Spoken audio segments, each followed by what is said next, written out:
So you want to go to a classical music concert and you have absolutely no idea what you have let yourself in for. A life-changing event, my friend. But in all seriousness, I don't think the classical music world is especially good at welcoming new people in. We don't have a career.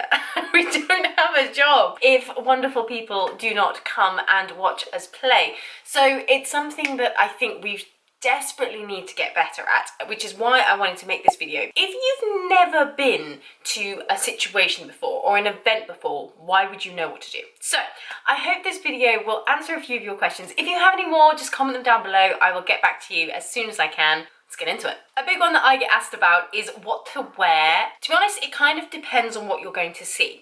If you're going to see an opera, people tend to just dress up a little bit more. It's a little bit more of an event.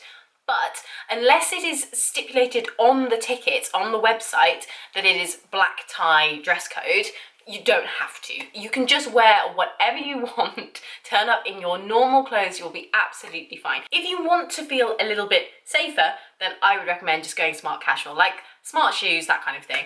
But honestly, it doesn't actually matter.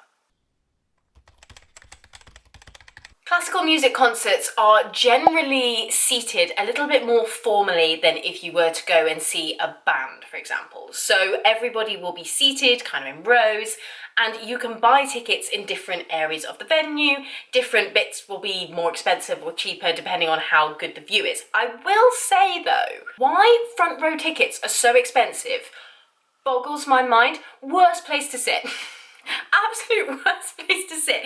Especially if the orchestra are up on a stage, you're basically staring at their feet, or like you have to crane your neck up. I have no idea why anybody wants to sit there. So get yourself a seat a little bit further back, ideally kind of in the first rows of the tilted seats. If the hall you're going to has them, you'll get the best view of everybody from up there. But if you want a really good view of what the orchestra are actually doing, and they are selling tickets in the choir stalls, the sound may not be quite as good because obviously you are behind the orchestra, and concert halls are built and designed so that the sound will be best, you know, when you're facing the orchestra. But you will just get to see what's going on, you'll be able to see what the conductor is doing, and it can be a really, really fun place. So I do actually recommend that. A lot of people discount it because often the tickets are a lot cheaper, but honestly, it's actually a really fun place to sit. But once you've arrived at the venue, just go in through the main doors and there will be ushers everywhere that will help you to your seat as per a normal venue. So yeah, don't stress about that.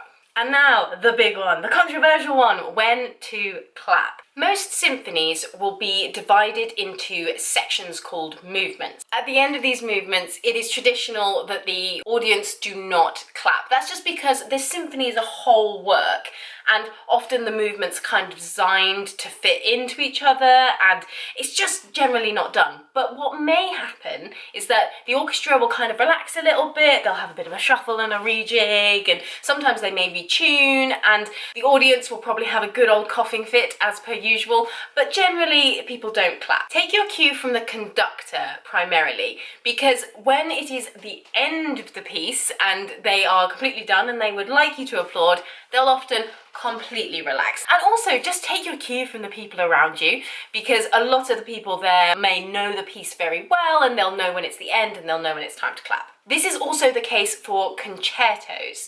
So often the soloists themselves will be a good person to watch because they will, you know, relax at the end. They might smile at the conductor. The conductor will probably turn and acknowledge them, depending on how well it's gone. So again, just kind of take your cues from the body language of the people around you.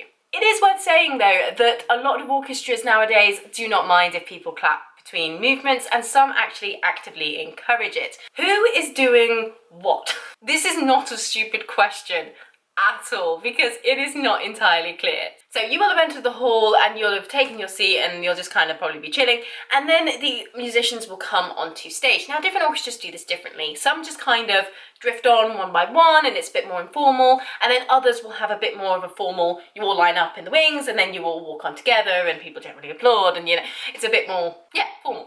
But most orchestras will just kind of drift on, and you'll see the musicians taking their seats, probably having a little warm-up, having a chat. And then, a couple of minutes before the concert is due to start, number 2 first violin, who is often known as the sub-principal or the co-principal, they will stand up and kind of get the orchestra's attention, and then the oboist will play an A for the woodwind and the brass to tune to first, and then the strings. The oboe does it because their sound really cuts through. So we can all hear them, and it's an A because, honestly, I can't remember.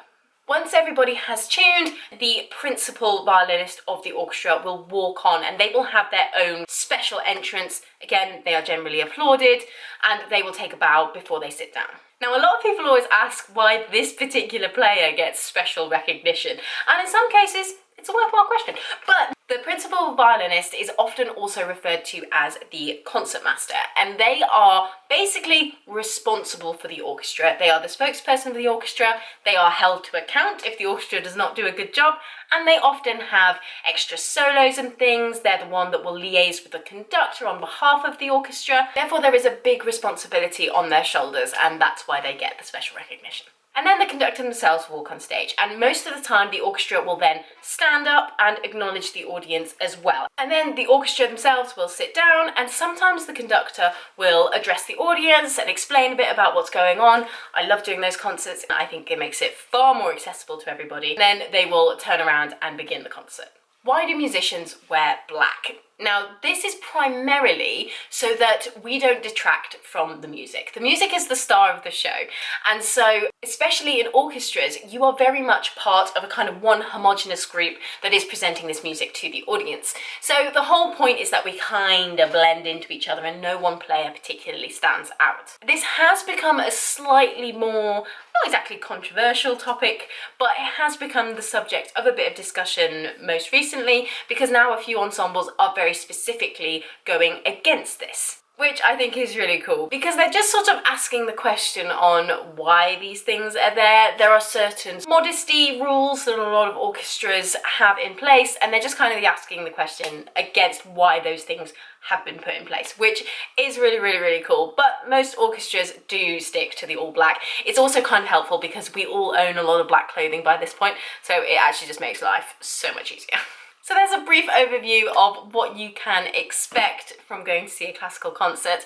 I urge you to try it out. If you don't like it, you don't have to go back.